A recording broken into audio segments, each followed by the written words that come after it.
All right, everybody, welcome back to Exterior Clean University, and we have a special guest for you, Kaden Hoover. Kaden, thanks for being here. Thanks for having me. Yeah, Kaden. So, if you could just give us a little background about kind of how you got in the, cleaning industry and, where you're located. Yeah.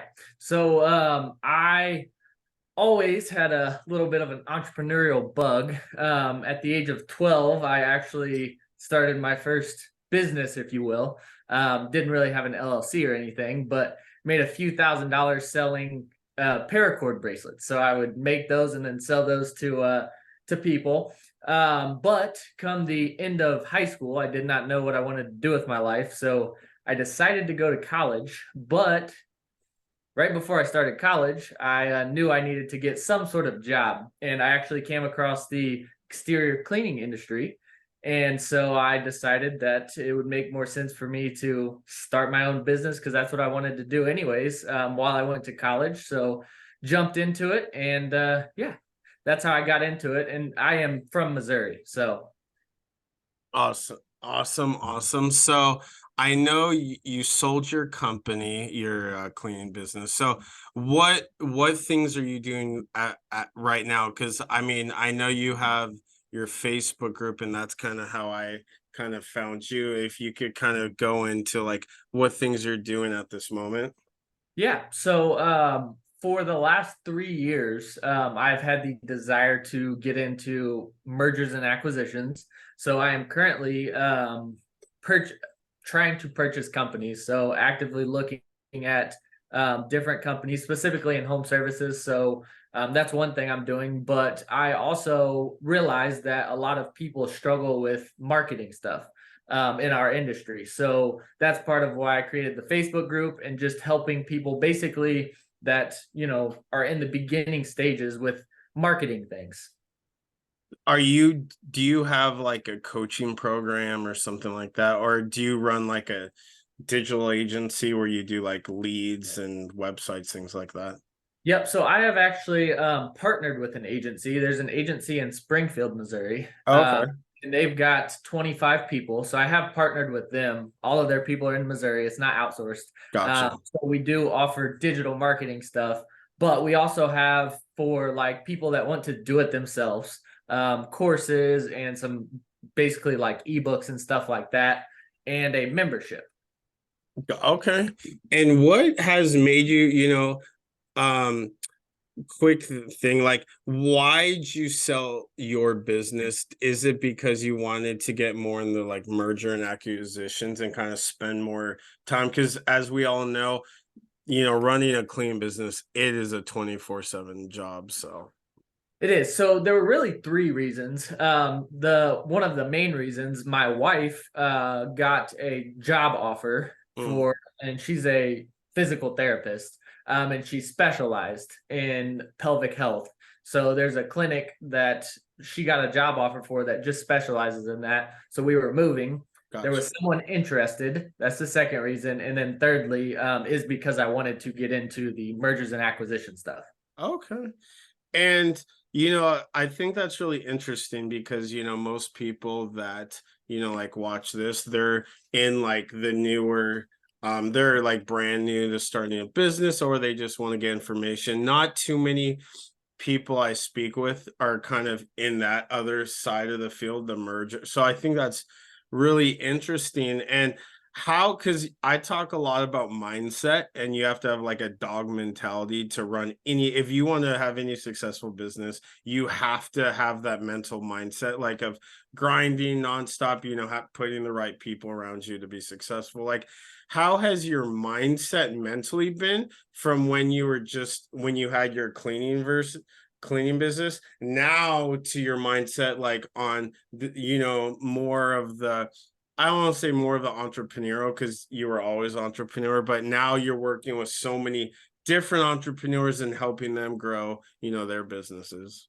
Yeah, so it has evolved constantly, and it seems to evolve every day. So in the beginning, there were just, and one thing that I've taken is that what we actually believe is how we act. So the beliefs that you have, like, not determine, but kind of push your actions in a certain way.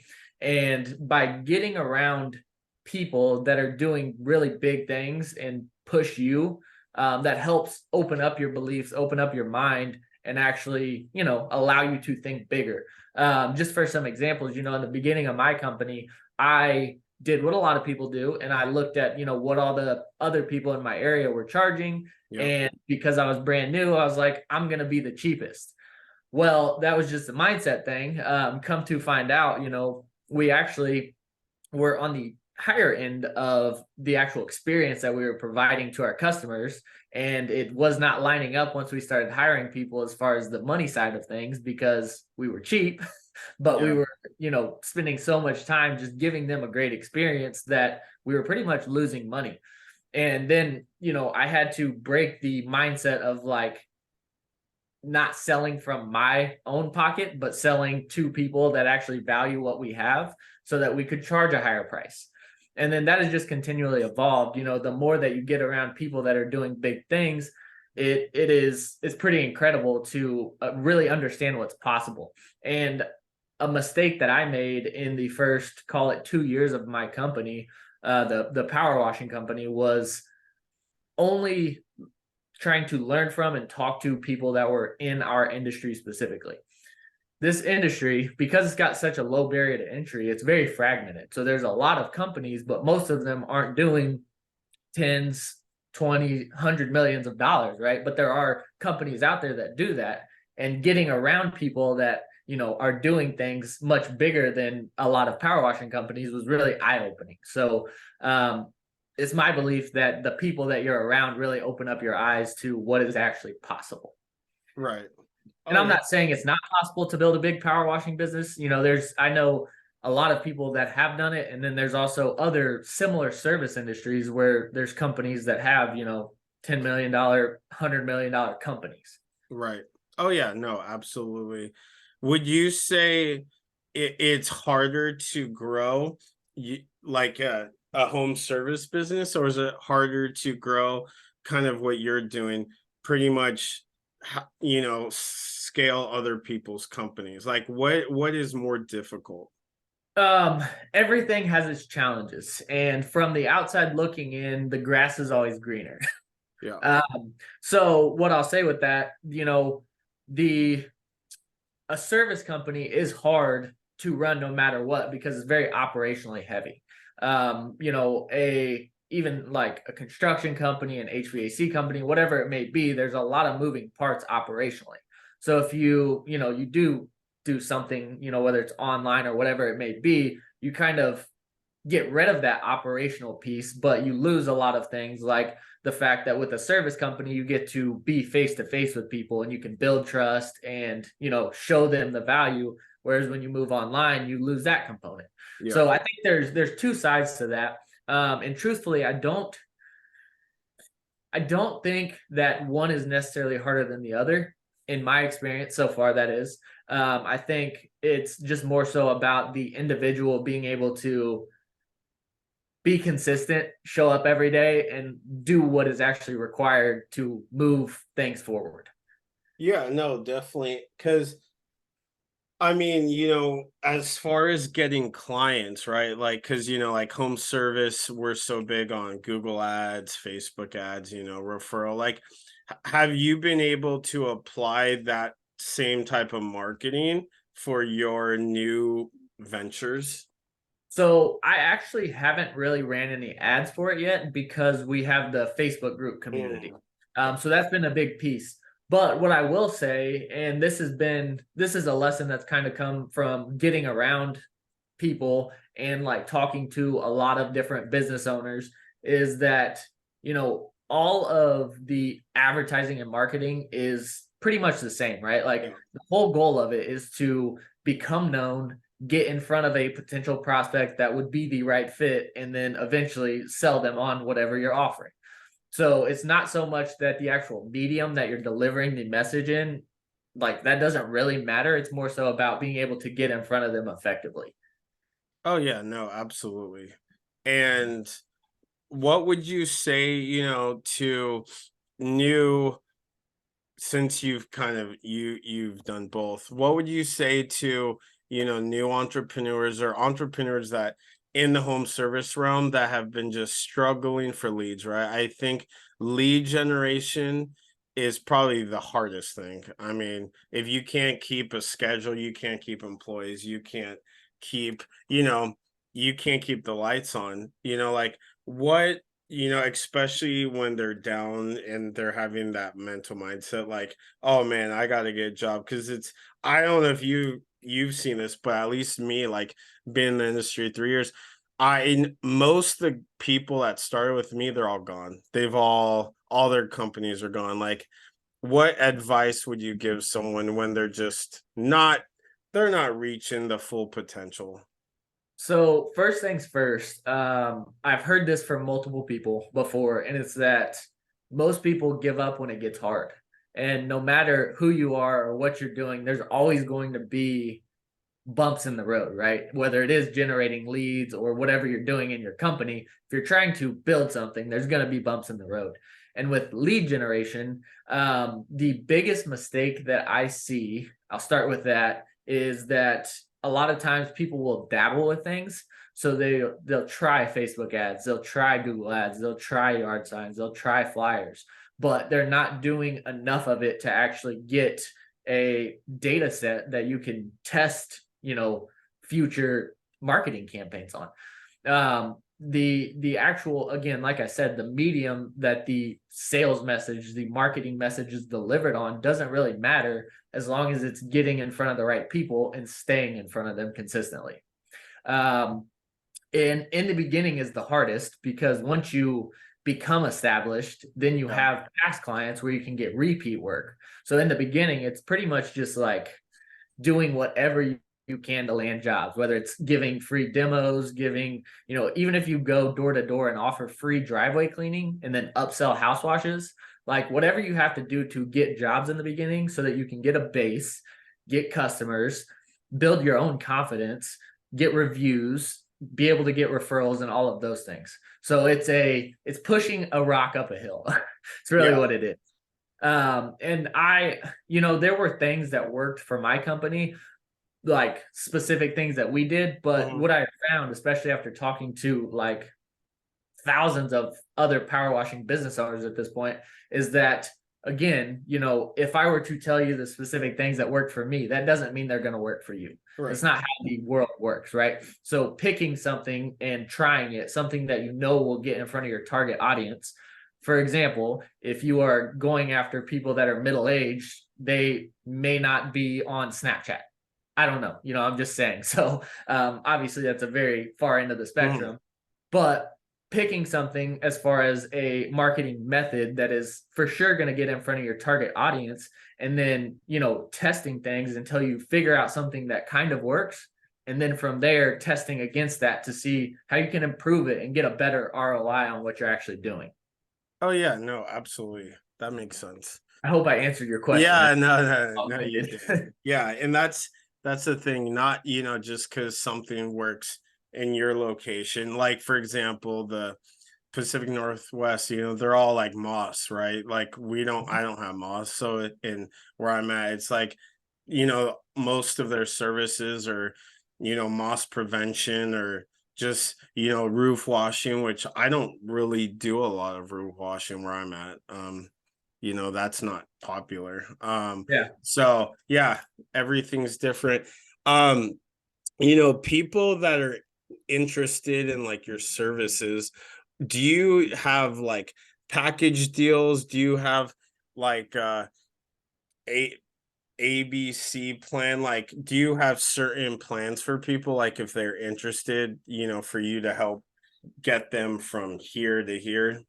Yeah. So the majority of what we do is helping people get past like the 6-figure and beyond mark, right? Gotcha. So there's a lot of people that are coming into the industry, new to the industry, that just haven't figured that piece out yet. So that is basically what we do. There's basically two sides to it. So if you are in the very beginning stages, that's where like we have some digital products, so courses, lead gen blueprint, stuff like that. It's that's the stuff that in the beginning you can use those things to start to get traction, get leads, and then from there, the agency that we have, we do basically done for you marketing services. So more in the beginning stages, which I think you said a lot of people that Mhm. listen to that, Yeah. we have a lot of resources at powerwashsecrets.com. So if you go there, there's some blog posts, there's free resources, a few courses, the Ultimate Lead Gen Blueprint, like all of that is housed there. And we just launched that website like a month ago. Oh, So, okay. so yeah, that's all very fresh. But we've got people that have been going through some of those things for the last few months now, and we just kind of packages it into an actual website. Gotcha. That makes sense. Do what are your like your short and long-term goals? Like, do you want to just keep buying businesses and then just kind of do you when you buy them, are you becoming partners with them and then you're just helping them grow, or you're like taking over the reins? So it depends. So I sold my company, what is it? It was like 2 months ago. Mhm. So I was still working in that up until 2 months ago. So I have over the last 2 months been starting to put the stuff together for the online stuff, and then started talking to business owners about purchasing. Gotcha. So we have not closed on something yet. However, we've gotten into the process of like due diligence and stuff like Mhm. that. But something that was really eye opening for me, and I wish I would have found out when I was younger and especially early on in my power washing company, is the fact that there are so many ways to structure a deal as far as buying a company. You do not need a lot of money to buy a company, especially if you have competitors. So, like, Right. say you've got 10 competitors in your area, you could buy three of them and literally 3x your company in a year. So, and I don't know if that math is right, but you get what I'm saying. Yeah. So that is something that was super eye-opening to me. With that being said, because there's so many different ways that stuff can be structured, it really depends. So like one of the companies that we're currently talking to, it would be more of a partnership where we came on and helped them grow. And then there's two others that we're talking to where it would be like us completely taking it over and taking the reins and going from there. But as far as goals, I am still in my 20s. So I really enjoy business. So it's fun to help others grow their business. So just continuing to talk about business every day and help people grow their business is something that I am happy to do for a long time. And then on top of that, purchasing businesses, that's essentially the same thing. It's just doing Right. it in practice. You know what I mean? So I don't know that there's like specific revenue marks or stuff like that, but more so just staying in the game of business, if you will. Right. Yeah, and your Facebook group is impressive. Like, how have you been able to scale that so fast? Because that honestly, you've done a really good job with that. Well, thank you for that. It sucked. I'm not gonna lie. Yeah. So and I will say in the very beginning of my company, I joined Facebook groups because there's some that have been around Yeah. for a while, and I noticed that a lot of people were super negative. Someone new coming in, Right. there's so many questions you have. It's unreasonable for you to not ask questions to a group of people that should be able to help you, right? And I just noticed that trend when I was early on, and I ended up leaving all of them Mm. and just grew my company. Like I mentioned, I I sought out a lot of information outside of our industry specifically, and that's how I learned a lot. And then I still noticed that there was that gap and the same, vibe in those Facebook groups. So that's why I decided to start that one. And what I did was I would just go find people that were in our industry, tell them about it, and then basically just provide a lot of value. That's what I ended up doing. If people had questions, I would DM them, answer their questions to the best of my ability. You know, if there was something specific I could give them as far as a scenario that I had been through that was similar to what they were asking, helping them do that, and then inviting them to join the group as well. And we have rigorously monitored that to keep the negativity out of it. So we approve only certain people, and we have kicked a lot of people out when they decide that they want to be negative. Yeah. Uh, but I really think the majority of it came from just providing a lot of value. And same with any business. The more value that you Right. provide, the more traction that you get at the end of the day. Yeah, no, definitely. And I think I'm in all the groups too. And yeah, when I was brand new too, I was getting frustrated because I would ask a question and they would just say smart comments. I'm like, this is ridiculous. Like, Yeah, and something I noticed, especially since I've started that group, I've paid attention to the other ones again. And what I've noticed is that the people that have the time to actually interact and answer everybody's questions probably aren't actually running a business. yeah. Because when I was running my business, I did not have time to be in a group answering that many questions in the first place. You know what I mean? Right. Oh yeah, no, definitely. And did you go to the huge convention? I have not been before. Okay, no, me either. And because I talk to so many guys, in our industry, and I'm like, man, I gotta go. It just seems. I know that's a random question, but I'm like, I'm glad I'm not the only one because it seems like everyone's been. Yeah, it's I think the concept of it's great. I just have never taken the time to actually go. And like I mentioned, a lot of stuff that I learned from and did was outside of our industry. So I've been to events, they just Yeah, weren't specific to our industry. gotcha, gotcha. And what is one thing now that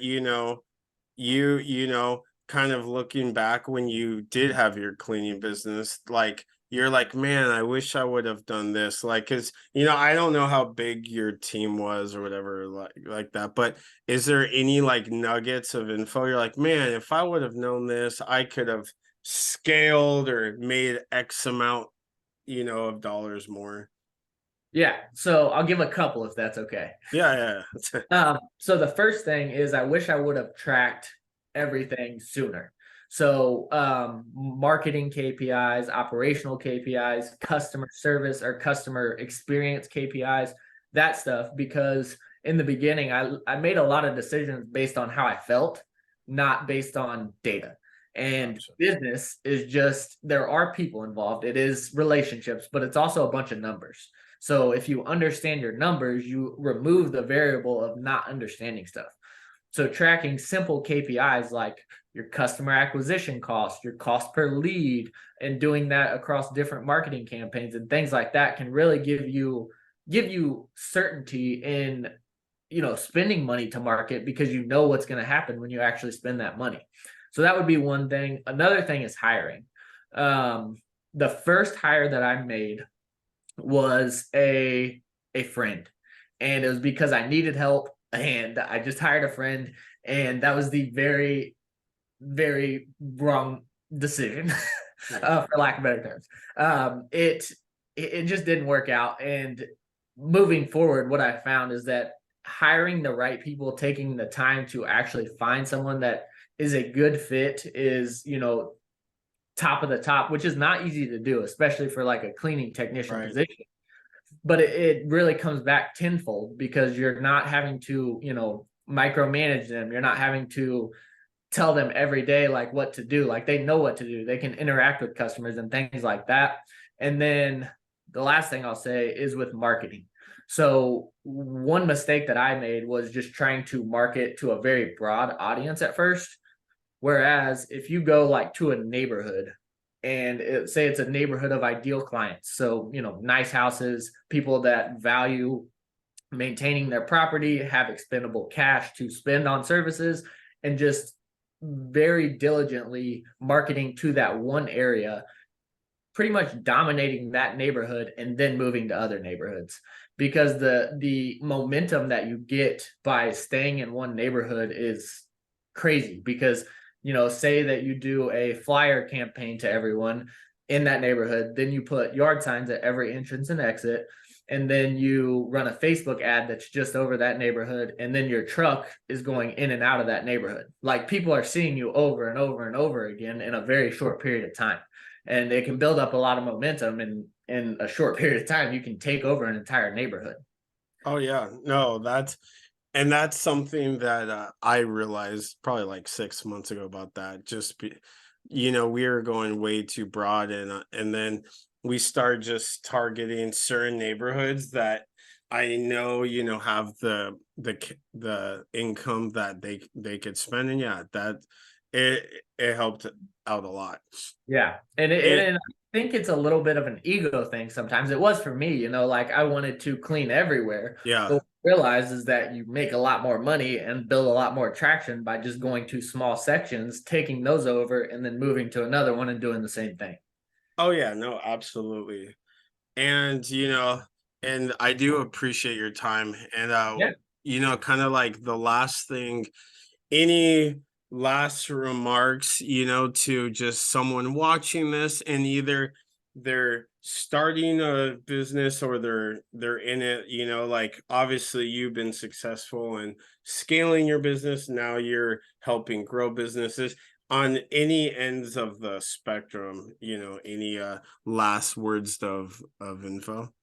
Yeah. So I'll say two things. One, get around people that are ahead of where you're at currently. So community and network of people can be astronomical as far as the results that it brings to you. And then secondly, I would say just understanding the fact that no matter what you're doing, where you're at, any of those things, there is going to be times that you get kicked in the teeth, for lack of better terms.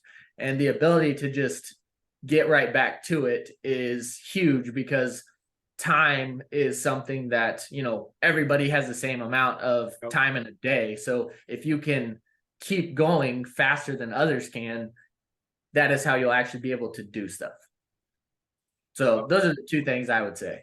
Yeah, no, definitely. Well, thank you so much. And no, that was really good information. And I just want to say I appreciate your time. Yeah, thank you for having me. I Y- appreciate it. Yeah, thank you so much.